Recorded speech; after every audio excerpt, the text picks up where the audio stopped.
कृष्णाय वासुदेवाय हराय परमात्मने प्रणतक्लेशनाशाय गोविन्दाय नमो नमः। नमो पंकजनाभाय नमो पंकजमालिने नमो पंकजनेत्राय नमस्ते पंकजांग्रये। श्रीमद्भागवत महापुराण की जय। श्रीमद्भागवत महापुराण की जय। बुद्धि विशाल भगवान की जय। नर नारायण भगवान की जय। नारद जी भगवान की जय।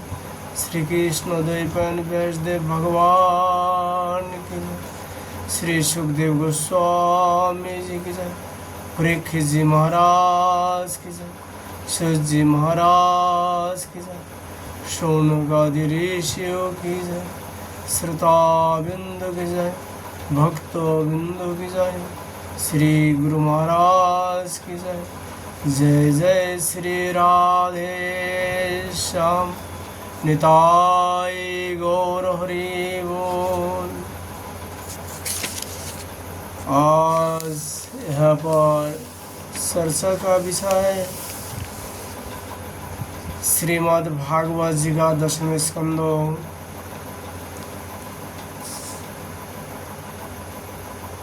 37 अध्याय अरिष्टोसुर का निधान और कंसों का श्री अक्रूर जी को ब्रज में श्री कृष्ण भगवान का निकट भेजना। श्री सुखदेव गोस्वामी जी कहते हैं अतो तज्जगतं गोष्ठमरिष्ट वृषभासुरं महिं महाककुत्काय कमयन् घोरो विक्षताम्। सुखदेव गोस्वामी जी कहा परीक्षित से परीक्षित जिस समय भगवान श्री कृष्ण ब्रज में प्रवेश कर रहे थे और वहाँ आनंद उत्सव की धूम मची हुई थी, उसी समय अरिष्टासुर नाम का एक दैत्य बेल का रूप धारण करके आया। उसका कुकुत कंधे का पुष्टा जात हुआ और डील डोल दोनों ही बहुत बड़े बड़े थे। वह अपने खुरों को इतने जोर से पटक रहा था कि उसी से धरती कांप रही थी। वह बड़े जोर से गरज रहा था और पेड़ से धूल उछलता जाता था। पूंछ खड़ी हुए था और सिंह से सरादीवारी खेतों की भेड़ आदि तोड़ता जा रहा था। बीच बीच में बार बार मुत्ता जा गोबर छोड़ता जाता था। आंखें फाड़ कर इधर उधर दौड़ रहा था। सुखदेव गोस्वामी जी कहते हैं हे परीक्षित, उसके जोर से फड़कने से निष्ठुर गर्जना से भयवश स्त्रियां और गौ के 3-4 महीने की गर्भ स्त्री श्रावित तो हो जाते थे और 5-6 महीने के गिर जाते थे। और तो क्या कहो, उसकी कुकुत को पर्वत समझकर बादल उस पर आकर ठहर जाते थे।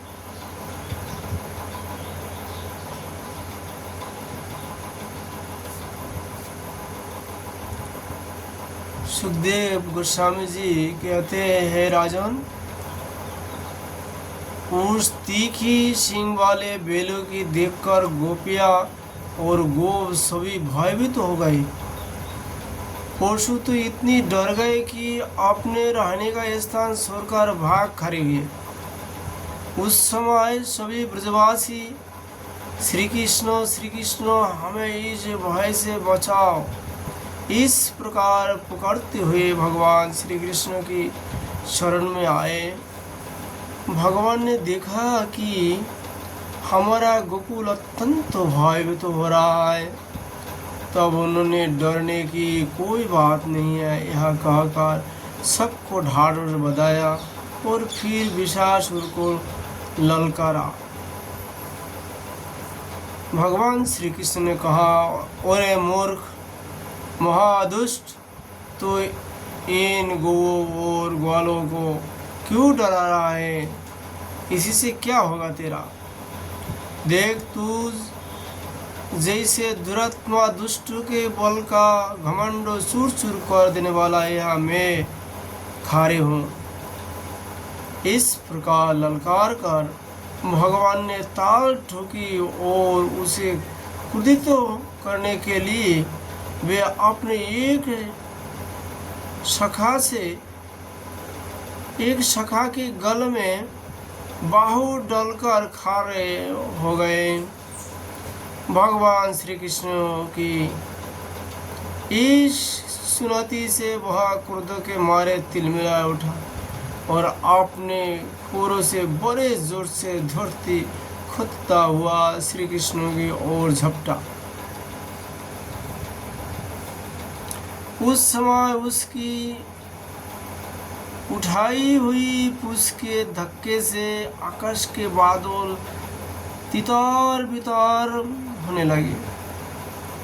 उसने अपने तीखे सींग आगे कर ली, लाल लाल आंखों से टकटकी लगाकर श्री कृष्ण की ओर टेढ़ी नजर से देखता हुआ वह उन पर इतने वेग से टूटा माने इंद्र के हाथ से छुड़ा हुआ वज्र हो।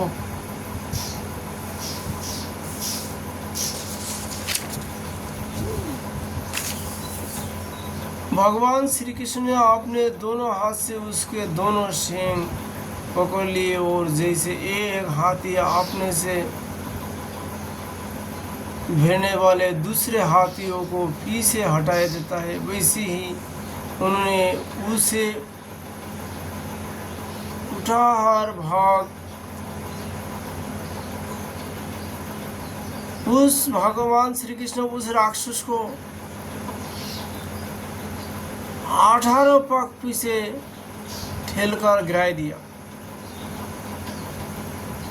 भगवान ने इस प्रकार ठेल देने पर वह फिर तुरंत ही उठ खड़ा हुआ और क्रोध से असीत होकर लंबे लंबे सांस छोड़ता हुआ फिर उन पर झपटा। उस समय उसका सारा शरीर पसीना से लथपथ हो रहा था। भगवान ने जब देखा कि वह अब मुझ पर प्रहार करना ही चाहता है, तब उन्होंने उसके सींग पकड़ लिए और उसे लात मारकर जमीन पर गिरा दिया और फिर पैरों से दबाकर इस प्रकार उसका कुसुमार निकाला जैसे कोई गीला कपड़ा निसर रहा हो। इसके बाद उसी का सींग उखाड़ कर उसको खूब पीटा, जिससे वह परा ही रह गया। सुखदेव गोस्वामी जी कहते हैं, परीक्षित, इस प्रकार वह दत्त मुंह से खून उगलता और गोबर मूत्र करता हुआ पैर पटकने लगा। उसकी आंखें उलट गई और उसने बड़े कष्ट के साथ प्राण छोड़े।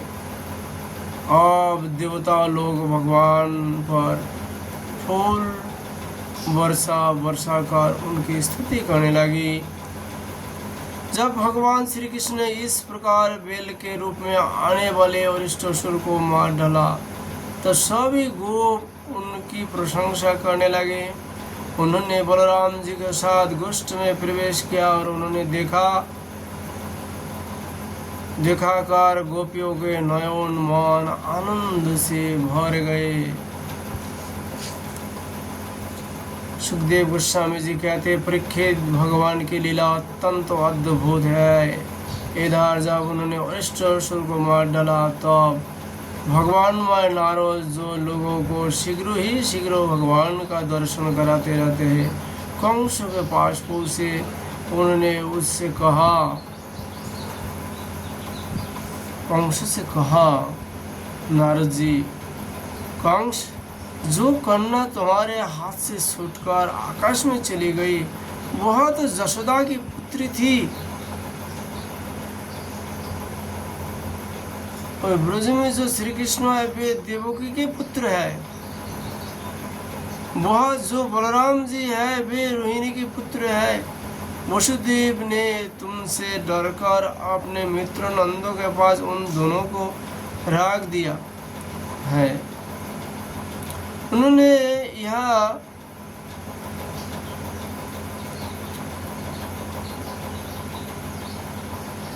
ही तुम्हारी अनुसार दैत्यों का वध किया है। यह बात सुनती कंसु की एक एक इंद्रिय क्रोध के मारे कांप उठे। उसने वसुदेव जी को मार डालने के लिए तुरंत तीखी तलवार उठाई ली, परंतु नारद जी ने रोका।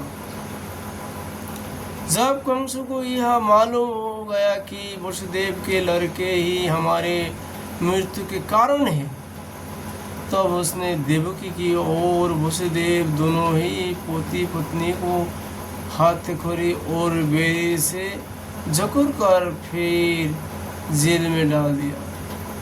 जब देवर्षि नारद चले गए तब कंस ने केशव को बुलाया और कहा, तुम ब्रज में जाकर बलराम और कृष्ण को मार डालो। वह चला गया। इसके बाद कंस ने मुष्टिक, सानूर, शाल, तुषार आदि पहलवानों, मंत्री और महावत को बुलाकर कहा, बीरबल, सानूर और मुष्टिक, तुम लोग ध्यानपूर्वक मेरी बात सुनो। वसुदेव के दो पुत्र बलराम और कंस नंदू के ब्रज में रहते हैं। उन्हीं के हाथ से मेरी मृत्यु बतलाई गई है। अतः जब मैं यहाँ आवे, अतएव जब कृष्ण बलराम यहाँ आवे तब तुम लोग उन्हें कुश्ती लड़ने की बहाने मार डालना। अब तुम लोग भांति भांतियों के मांस बनाओ और उन्हें उखाड़ के चारों ओर गोल गोल सजा दो। उन पर बैठकर नगरवासी और देश की दूसरी प्रजा इस सशंत दंगलों को देखे। महावा, तुम बड़ी चतुर हो। देखो भाई, तुम दंगल के घिरे के फाटक पर ही अपने कुबलाए पीर हाथी को रखना, और जब मेरे शत्रु उधर से निकाले आवे तब उसी के द्वारा उन्हें मरवा डालना। इसी चतुर्दशी को विधि पूर्वक धनुर्यज्ञ को प्रारंभ कर दो और उसकी सफलता के लिए वरदानी भूतनाथ भैरव की बहुत से पवित्र पशुओं की बलि चढ़ाओ। सुखदेव गोस्वामी जी कहते हैं, परीक्षित, कंस तो केवल स्वार्थ साधन का सिद्धांत तो जानता था, इसलिए उसने मंत्र और पहलवान और महावत को इस प्रकार आज्ञा देकर शिष्ट यदुवंशी अक्रूर को बुलावाया और उनका हाथ अपने हाथ में लेकर बोला, अक्रूर जी, आप तो बड़े उदार दानी हो। जब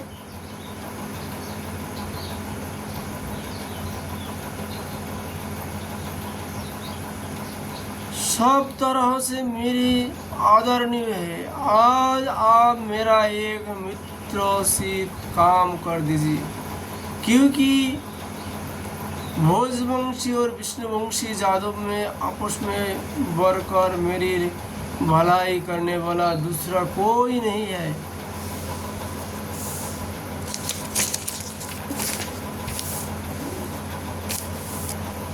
यह काम बहुत बड़ा है, इसलिए मेरे मित्रों मैंने आपका आश्रय लिया है। ठीक वैसी जैसे इंद्र समर्थ होने पर भी विष्णु का आश्रय लेकर अपना स्वार्थ साधन साधता रहता है। आप नंदराय के ब्रज में जाइए, वहाँ वसुदेव जी के 2 पुत्र हैं।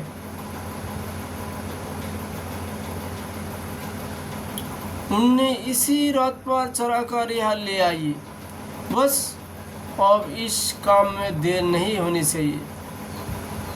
सुनते ही विष्णु के भरोसे जीने वाले देवताओं ने उन दोनों को मेरी मृत्यु का कारण निश्चित किया है, इसलिए आप उन दोनों को तो ले ही आइए। साथ ही नंदादि गोपों को भी बड़ी बड़ी भेंटों के साथ ले आइए। यहाँ आने पर मैं उन्हें अपने काल के समान कुबलाए फिर हाथी से मरवाए डालूंगा। यदि वे कदाचित उस हाथी से बच गए तो मैं अपने वज्र के समान मजबूत और फुर्तीली पहलवान मुष्टिक चाणूर आदि से उन्हें मरवाए डालूंगा। उनके मार जाने पर वसुदेव आदि वृष्णिभोज और दरहस वंशी उनके भाई बंधु शोकाकुल हो जाएंगे। फिर उन्हें मैं अपने हाथों मार डालूंगा। मेरा पिता उग्रसेन यूँ तो बुरा हो गया है, परंतु अभी उसका राज का लोभ बना हुआ है। यह सब कर चुकने के बाद में उसको उसके भाई देवक को और दूसरे भी जो मुझसे देश करने वाला है उन सबको तलवार से काट डालूंगा। मेरे मित्रों क्रूर जी, फिर तो मैं हो जाऊंगा और आप होंगे तथा होगा इस पृथ्वी का अकंटक राज्य। जरासंध हमारे बड़े बुरे ससुर है और वानर राज दिविद मेरे प्यारे सखाए। संवासुर, नरकासुर और वनासुर ये तो मुझसे मित्रता करती है, मेरा मुंह देखते रहते हैं। इन सबको सहायता से मैं देवताओं को पक्षपाती नरपतियों को मारकर पृथ्वी का अखंड राज्य भोगूंगा। यह सब आपने गुप्त बातें मैंने आपको बतलाई दी। अब आप जल्दी से जल्दी बलराम और कृष्ण को यहाँ ले आइए। अभी तो भी बच्ची है, उनको मार डालने में क्या लगता है। उनसे केवल इतनी ही बात कहिएगा कि वे लोग धनुर्यज्ञ के दर्शन और यदुवंशी को राजधानी मथुरा की शोभा देखने के लिए यहाँ आ गए।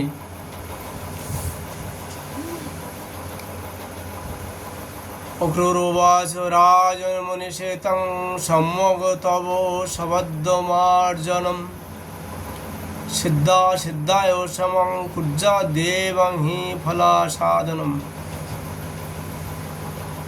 अक्रूर जी ने कंस से कहा, राजन आप अपने मृत्यु अपना अरिष्ट दूर करना चाहते हैं, इसलिए आपका वैसा सोचना ठीक ही है। मनुष्य को चाहिए कि चाहे सफलता हो या असफलता, दोनों के प्रति संभाव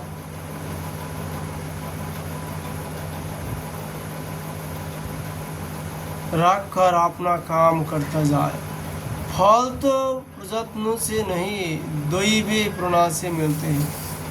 मनुष्य बड़े बड़े मनोरथों के फूल बत्ता रहता है, परंतु वह यह नहीं जानता कि दैव ने प्रारब्ध ने इसे पहले से ही नष्ट कर रखा है।